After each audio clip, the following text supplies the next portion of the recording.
Chapter 5. The Tragedy of Pondicherri-Lodge. It was nearly 11 o'clock when we reached this final stage of our night's adventures.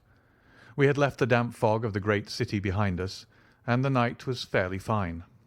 A warm wind blew from the westward, and heavy clouds moved slowly across the sky, with half a moon peeping occasionally through the rifts. It was clear enough to see for some distance, but Thaddeus Sholto took down one of the side lamps from the carriage to give us a better light upon our way. Pondicherri-Lodge stood in its own grounds, and was girt round with a very high stone wall topped with broken glass. A single, narrow, iron-clamped door formed the only means of entrance. On this our guide knocked with a peculiar postman-like rat-tat. "Who is there?" cried a gruff voice from within. "It is I, McMurdo. You surely know my knock by this time." There was a grumbling sound and a clanking and jarring of keys.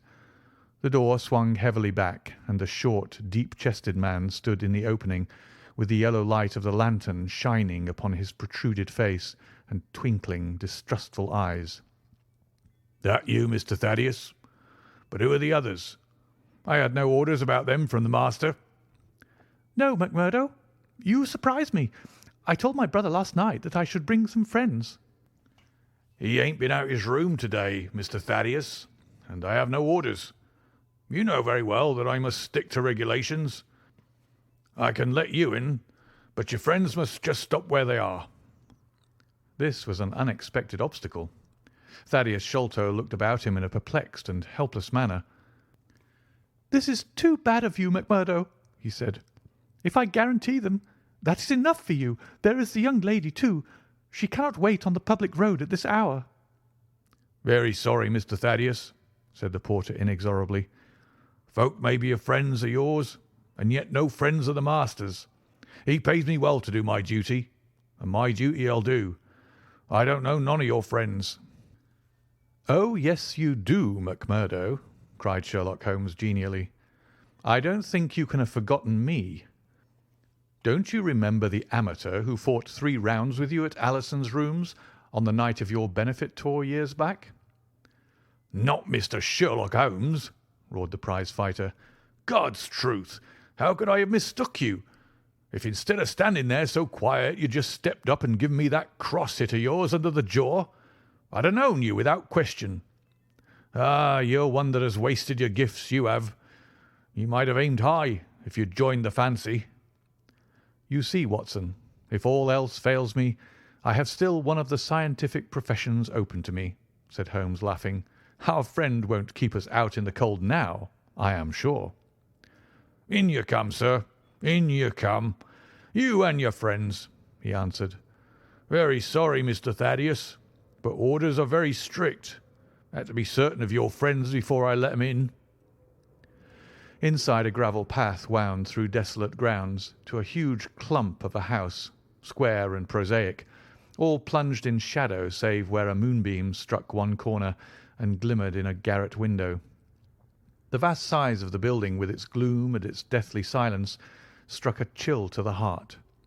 Even Thaddeus Sholto seemed ill at ease, and the lantern quivered and rattled in his hand. "I cannot understand it," he said. "There must be some mistake. I distinctly told Bartholomew that we should be here, and yet there is no light in his window. I do not know what to make of it." "Does he always guard the premises in this way?" asked Holmes. "Yes. He has followed my father's custom. He was the favourite son, you know, and I sometimes think that my father may have told him more than he ever told me. That is Bartholomew's window up there, where the moonshine strikes. It is quite bright, but there is no light from within, I think." "None," said Holmes, "but I see the glint of light in that little window beside the door." "Ah, that is the housekeeper's room. That is where old Mrs. Bernstone sits. She can tell us all about it, but perhaps you would not mind waiting here for a minute or two, for if we all go in together and she has no word of our coming, she may be alarmed. But hush! What is that?" He held up the lantern, and his hand shook until the circles of light flickered and wavered all around us. Miss Morstan seized my wrist and we all stood with thumping hearts, straining our ears. From the great black house there sounded through the silent night the saddest and most pitiful of sounds, the shrill, broken whimpering of a frightened woman. "It is Mrs. Bernstone," said Sholto. "She is the only woman in the house. Wait here. I shall be back in a moment." He hurried for the door and knocked in his peculiar way. We could see a tall old woman admit him and sway with pleasure at the very sight of him. "Oh, Mr. Thaddeus, sir, I'm so glad you've come. I am so glad you've come, Mr. Thaddeus, sir." We heard her reiterated rejoicings until the door was closed and her voice died away into a muffled monotone. Our guide had left us the lantern. Holmes swung it slowly round and peered keenly at the house and at the great rubbish heaps which cumbered the grounds. Miss Morstan and I stood together, and her hand was in mine. A wondrous subtle thing is love, for here we were, two who had never seen each other before that day, between whom no word or even look of affection had ever passed, and yet now, in an hour of trouble, our hands instinctively sought for each other. I have marvelled at it since, but at the time it seemed the most natural thing that I should go out to her so, and, as she has often told me, there was in her also the instinct to turn to me for comfort and protection. So we stood hand in hand like two children, and there was peace in our hearts for all the dark things that surrounded us.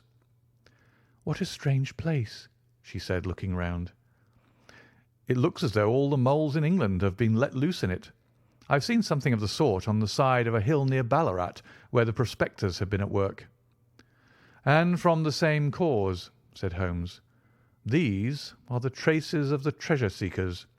You must remember that they were 6 years looking for it. No wonder that the grounds look like a gravel pit."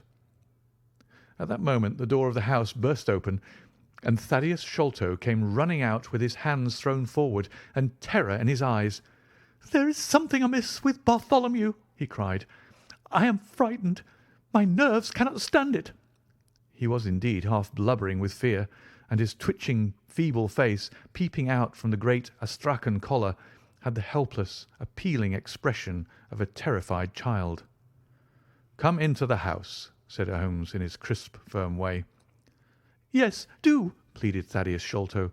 "I really do not feel equal to giving directions."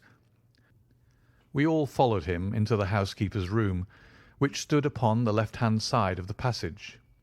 The old woman was pacing up and down with a scared look and restless, picking fingers, but the sight of Miss Morstan appeared to have a soothing effect upon her. "God bless your sweet, calm face," she cried with an hysterical sob. "It does me good to see you.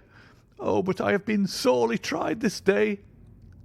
Our companion patted her thin, work-worn hand and murmured some few words of kindly, womanly comfort, which brought the colour back into the other's bloodless cheeks. "Master has locked himself in, and will not answer me," she explained. "All day I've waited to hear from him, for he often likes to be alone, but an hour ago I feared that something was amiss, so I went up and peeped through the keyhole. You must go up, Mr. Thaddeus. You must go up and look for yourself. I've seen Mr. Bartholomew Sholto in joy and in sorrow for 10 long years, but I never saw him with such a face on him as that." Sherlock Holmes took the lamp and led the way, for Thaddeus Sholto's teeth were chattering in his head. So shaken was he that I had to pass my hand under his arm as we went up the stairs, for his knees were trembling under him. Twice as we ascended, Holmes whipped his lens out of his pocket and carefully examined marks which appeared to me to be mere shapeless smudges of dust upon the cocoa-nut matting which served as a stair carpet.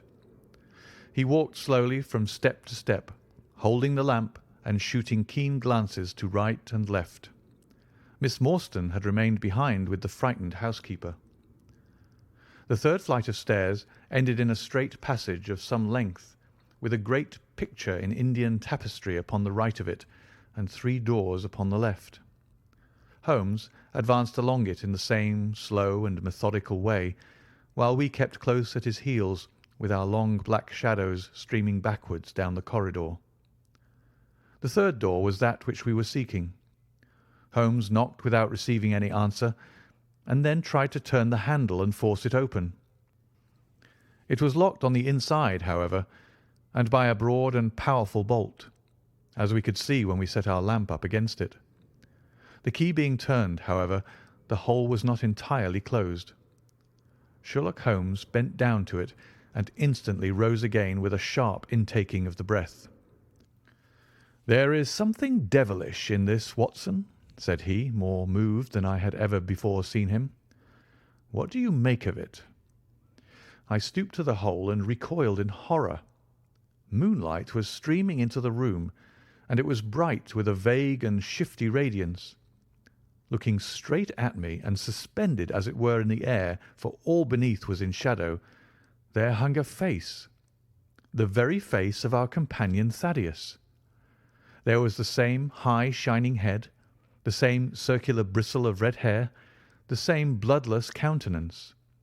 The features were set, however, in a horrible smile, a fixed and unnatural grin, which in that still and moonlit room was more jarring to the nerves than any scowl or contortion. So like was the face to that of our little friend that I looked round at him to make sure that he was indeed with us.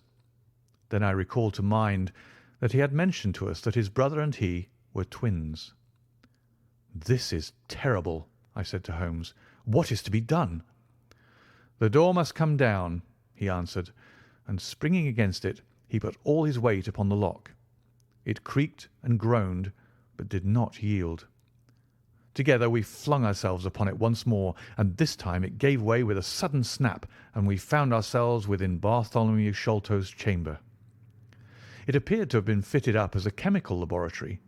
A double line of glass-stoppered bottles was drawn up upon the wall opposite the door, and the table was littered over with Bunsen burners, test tubes, and retorts. In the corners stood carboys of acid in wicker baskets. One of these appeared to leak or to have been broken, for a stream of dark-coloured liquid had trickled out from it, and the air was heavy with a peculiarly pungent tar-like odour.